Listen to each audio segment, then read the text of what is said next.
Hi everyone, welcome to Edtech with JREP. I'm Javier Rabagliati and I'm here to show you how to make the most out of Google Chrome's side panel apps. Let's go!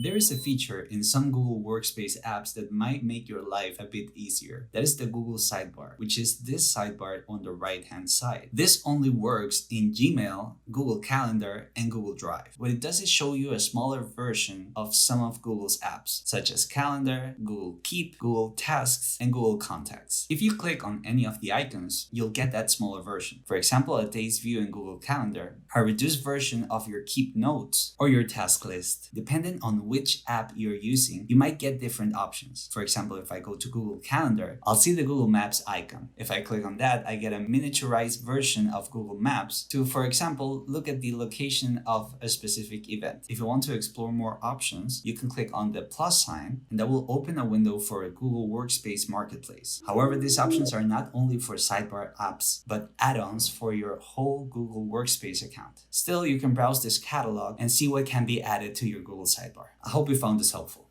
Bye!